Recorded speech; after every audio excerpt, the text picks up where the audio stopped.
Hello, we have a video for the test 1B. And again, I'm just going to point out this first one, just for sake, the answer is B. We're not going to get into it. There are no more circle graphs. They stopped at about the time this book was created. So I'm not going to spend any time with that one. All right, so on this next one here, the problem says the bar graph on the right shows the distribution of breeds for all champions of the annual World Canine Disc Championship from 1975 to 2009. If you knew there was such a thing, which of the following statements can be made could be made on the bias or basis, excuse me, of the graph. Bias is a big word in stats. We're just not there yet. That's what my brain saw of the graph. All right, and again, this is where when you do a bar graph, you have to start at 0. And what happens is, like, this answer is 7 and this one's 12. 12 is not twice as big as 7, okay? But this is about 1/3 of the size. So if they've distorted the graph to exaggerate the difference, and that's would be good for the mixed breed, but it's not right statistically speaking. But I will tell you, this is the type of stuff that advertisers do. But the graph the graph exaggerates the difference between the number of champions in each breed in the category. So that's what's happening for this one, because they're not starting. Again, that's only on bar graphs. I've had some questions about why my box plots don't start at 0, but that's a different rule. But for the bar graphs, we'll just leave it at that. All right, the next one, the population of the United States is aging, though less rapidly than other developed countries. Actually, that's quite interesting. You should get into that. About the demographics of different countries. Pretty crazy stuff. At the right is a stem plot of the percentages of residents age 65 or older in each of the 50 states, according to the 2010 census. There are 3 outliers. Alaska has the lowest percentage of older residents, so that's 7.7 for Alaska. Utah is the second. As a matter of fact, that's Alaska, Utah, and then Florida has the most. Not a big surprise. I bet this one's probably Arizona, but that's not part of the question either. All right, it says, what is the percentage for Utah? So you come over here, and it's this number, and it's not 90. Now, if you thought 90%, I can at least get on board with that. You at least picked the right one, and you said 9 in the tens place and ones, but like, you can't have 144%. So without even getting into it, we know that this has to be the ones place. And this is the 10th. Oh my gosh, 10th does not have an H in it, and there at least. This is the 10th place on this one. So this would be 9.0. Interesting problem. I kind of like that. I don't know if I would have come up with something like that, but this is why we purchase textbooks and have other things. Okay, the next one asks about the sorry, bumped my phone holder. The next one asks for the interquartile range, and to save some time, I went ahead and did the pinch method to get the median is here in the middle of these group of 5s here. So 13.5 is the median, and then I did the median of the low numbers and the median of the high numbers, if you will. That's not exactly correct, but that's close enough. And then I get Q1. Actually, I get Q1 is equal to 12.4 and Q3 equals 14.3. And you need to make sure that you can find that. And then the IQR is just simply Q3 minus Q1, 1.9%. I would like to point out this answer right here. I brought this up in class. IQR is a single quantity, and they love this. And I'm pretty sure, at least on one of my forms of my test, I included one like this. If you pick this answer instead of this one, that's, you're bringing shame and dishonor to your family. So don't do that. Don't do it. But there's your warning. They love this on the AP exam as well. And again, the idea is you're taking points off for students that, maybe they can squeeze numbers and find numbers, but do you actually know what IQR means? It's the range of values. It's not from here to here. Anyway, just over-explain that one a little bit. Okay, this next one, for the histogram below. No histogram. I apologize for that. I don't know how that happened, but we're just going to have to let that go. But I will tell you this. they talk about the mean and median, and I did look up the answer in the textbook. The answer is E. So the 2 is the mean and 3 is the median. Now, I guess it doesn't really help us which one's bigger or smaller, but I'm going to guess that 2 came first and 3 came second. Okay, and if the median is here and the mean's here, what's that tell me? That tells me that the data is skewed, or it's symmetric and there's an outlier over here. And that just gives me an opportunity to bring up, remember, the mean is not resistant. It pushes towards the tail or towards the outlier. The median does not. It moves a little bit to it, perhaps, but not nearly as much as the mean does, because the median is resistant. So I'm going to take my opportunity to take a goof on the publisher's part to at least bring up something that you might see on your test. All right, the next one is a two-way table. Notice this one, they did not give us the totals.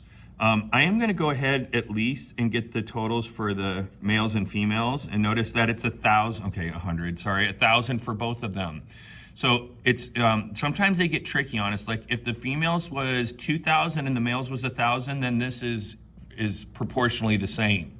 Okay, but because the population of both of the groups was the same, the fact that females are twice as likely and males are females are almost twice as likely to be Democrats, males are almost twice as likely to be Republicans, and males are twice as likely to be others, that does show an association. Now we could draw a segmented bar graph, but we don't need to in this case. Because it's multiple choice, we just need to make sure that we know what they're talking about. And I would also like to point out this word association. Remember on the FRQ test, if you do not use the word association, I'm going to take off half credit for that write-up. So just don't. And I'd also point out in the notes problem, it said association in the question. It does not say that on the test. So make sure you get that down. I promise if you make half and get half on that because you forgot association, that's not gonna be okay. You're gonna be irritated a lot. All right, next, number 7, a sample of 99 distances has a mean of 24 feet and a median of 24.5. Unfortunately, it just been discovered that the maximum value in the distribution was erroneously recorded as 40, and it was actually 50. So they're taking the biggest value and they're extending it, and they like doing that. They're not necessarily adding an outlier, but they're taking one point and then sliding it way over. Okay, so what does that mean? Okay, so again, the median is resistant, the mean is not. And because we're not adding a value to it, sometimes if we add a value at the end of it, the median shifts over just a teeny tiny bit, from one digit to the next, or you split it from one digit to 2 digits. But in this case, they're not adding one, they're just taking a point in the data and they're just moving it over. So we haven't added one, we just changed one. That means the median will stay exactly the same, not almost the same, 100% the same, right on the button. So the median is increased, no. This one says the median's the same, so we'll say maybe, although that one's not gonna be right.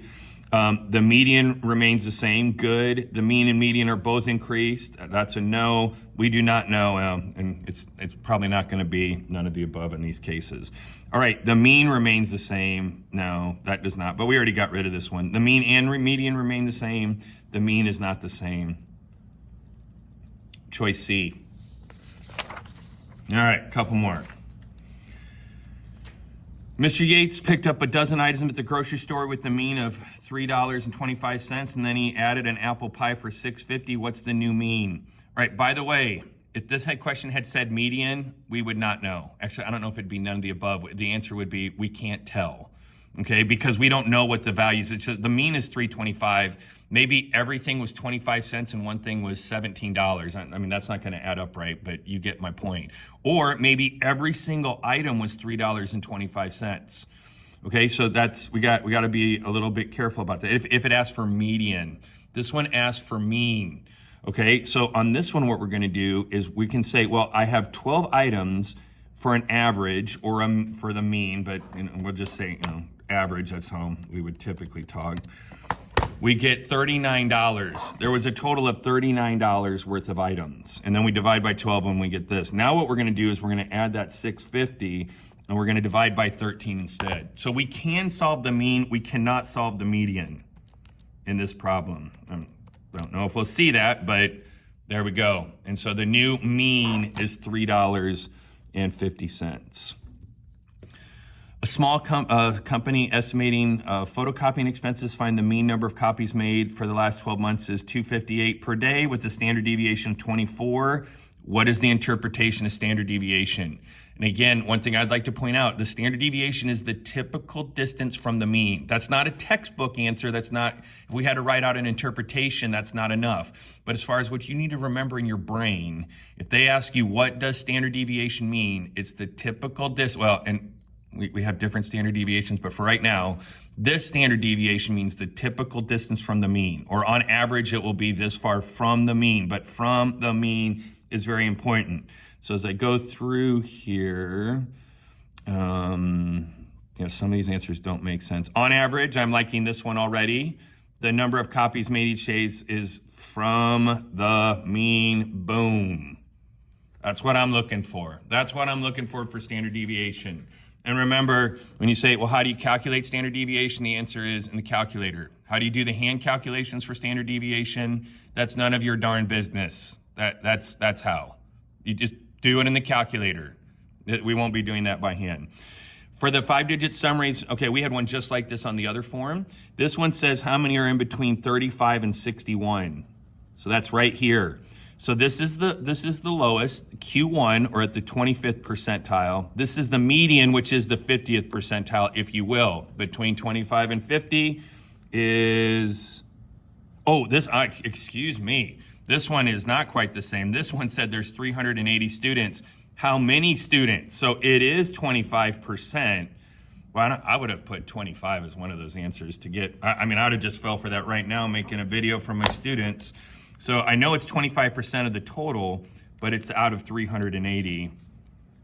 95 is the number. 25 is the percent. 95 is the number. Yeesh. Got it in. So I'm glad 25 wasn't an answer. Otherwise, my video would have been flawed. That would not help us get ready for the tests. All right.